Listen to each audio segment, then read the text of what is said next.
जय हिंद बच्चों, कैसे हैं आप लोग। आई होप आप सब बहुत अच्छे होंगे और मस्त होंगे। आज का टॉपिक आप लोग के लिए काफ़ी इंपॉर्टेंट होने वाला है, क्योंकि आज के टॉपिक में मैं आप सबको बताने वाला हूँ फिजिक्स का क्या चैप्टर होने वाला है। इस बार फिजिक्स का क्या टॉपिक होने वाला है, हर एक चीज़ मैं आपको बताने वाला हूँ WBGW एग्जामिनेशन को लेकर के, जो कि फिजिक्स के अंदर कौन कौन सा चैप्टर इस बार आने वाला है और कौन सा क्वेश्चन के अंदर में, कौन से टॉपिक के अंदर में कौन कौन सा चैप्टर इस बार आने वाला है आप सबके लिए।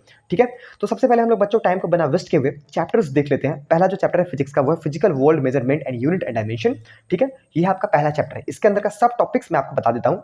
सारे चैप्टर का मैं आपको सब टॉपिक्स नहीं बताऊंगा, आप लोग स्क्रीनशॉट लेकर के देख सकते हैं, लेकिन मैं आपको कुछ कुछ चैप्टर का सब टॉपिक्स मैं आपको बताने का काम कर देता हूँ। ठीक है, physical world and measurement unit and dimension के अंदर का जो सब टॉपिक्स है वो है physical world fundamental and derivatives unit, unit and dimension of physical quantity, dimension analysis and its application, need of measurement, unit of measurement, accuracy and precious of measurement, error in measurement, rounding off and order of magnitude. ठीक है, significant figure and its application and their application. ये है आपका पहला chapter और इसका सब topics, जिसके अंदर से आप लोगों का क्वेश्चन आने वाला है। और आपको इसके अलावा इस चैप्टर के अंदर में कुछ भी एक्स्ट्रा पढ़ के नहीं जाना है। मैं आपको फिर से बोल रहा हूँ, आपको इसके अंदर का, इस चैप्टर के अंदर का, मतलब physical world and measurement and units and dimension के अंदर का आपको इतना ही टॉपिक पढ़ के जाना है। इसके अलावा आप लोगों को कुछ भी स्टडी करके नहीं जाना है। इसके बाद हम लोग बच्चों चैप्टर 2 देख लेते हैं। चैप्टर 2 के अंदर में कौन कौन सा टॉपिक है और कौन कौन सा चैप्टर है। चैप्टर 2 जो है वो motion in 1 dimension and 2 dimension है। उसके अंदर का जो सब टॉपिक है internal frame and non internal frame of reference, motion in straight line, elementary differential and integral calculus of the describing motion, position, timing and velocity time and the relevant graphs, uniformly isolated motion and its associated graphical, ठीक है, representation, instantaneous velocity and relation for uniformly acceleration motion. Bracket के अंदर जो है बच्चों वो है graphical and calculus treatment. ये है आपका चैप्टर 2 और इसके अंदर का सब टॉपिक्स यही है। आपको यही टॉपिक्स चैप्टर 2 से पढ़ के जाना है। इसके अलावा आपको कोई भी एक्स्ट्रा टॉपिक पढ़ के नहीं जाना है। उसके बाद हम लोग बच्चों चैप्टर 3 पे चलते हैं। चैप्टर 3 में आपको क्या क्या पढ़ना है। मोशन इन प्लेन है। अब मोशन इन प्लेन के अंदर में आप लोग क्या पढ़ना है, scalar and vector, representation of the vector in 3D, dot and cross product and their application, resolution of vector, rectangular and non rectangular, relative velocity, motion in plane, cases of uniform velocity and uniform acceleration, uniformly accelerated motion। अब bracket के अंदर जो है uniformly accelerated motion जो है, अब इसके topic के अंदर में आपको ब्रैकेट के अंदर जो चीज रहेगा वही आपको सिर्फ पढ़ के जाना है। ब्रैकेट के अंदर में है using graphical and calculus method, वही वाला आपको पढ़ के जाना है। उसके बाद projectile motion and its inclined plane. ठीक है, चैप्टर 3 भी हम लोग देख लिए बच्चों। चैप्टर 4 हम लोग बच्चों फटाफट देख लेते हैं। चैप्टर 4 जो है वो आपका लॉ ऑफ मोशन है। अब लॉ ऑफ मोशन के अंदर में कौन टॉपिक पढ़ के जाना है, force of inertia, Newton law of motion, impulse and impulsive forces, conservation of linear momentum and application, concept of the free body diagram and its application.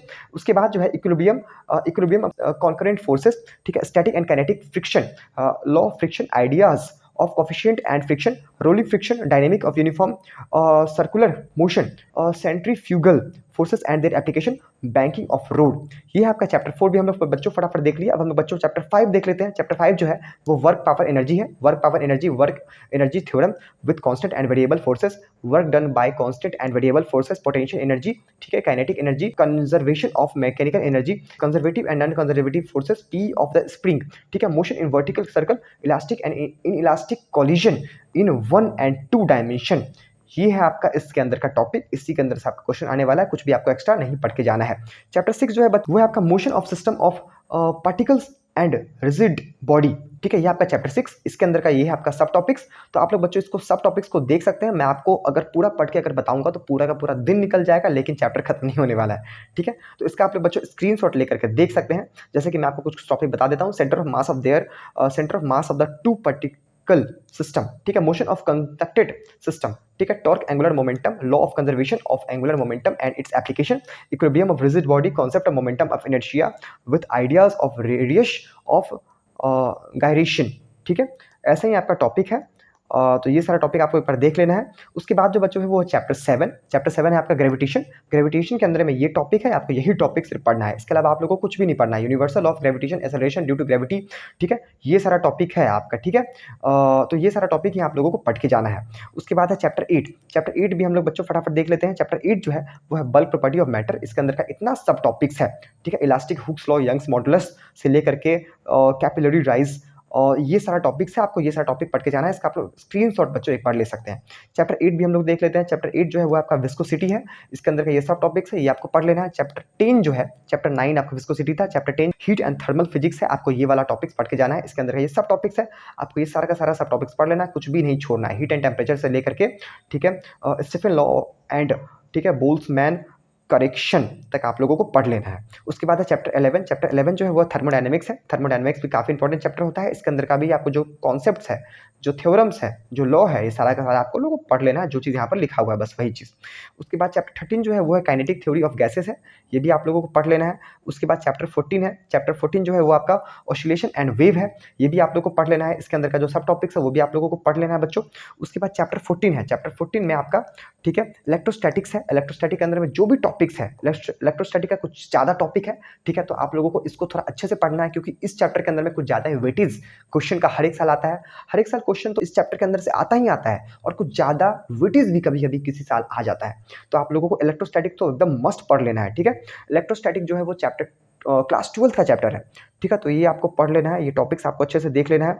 Chapter 15 जो है वो करंट इलेक्ट्रिसिटी है, ये टॉपिक भी आप लोगों को पढ़ लेना है, मतलब ये चैप्टर के अंदर का जो सब टॉपिक्स है ये भी आप लोगों को अच्छे से पढ़ लेना है। चैप्टर 16 जो है वो magnetic effect of current and magnetism है, ये भी चैप्टर क्लास 12 का चैप्टर है, तो ये भी आप लोगों को अच्छे से देख लेना है। इसका आप लोग स्क्रीनशॉट ले सकते हैं, स्क्रीनशॉट लेकर के रख सकते हैं, ठीक है। आप लोगों को यही टॉपिक्स पढ़ना है चैप्टर 16 में से।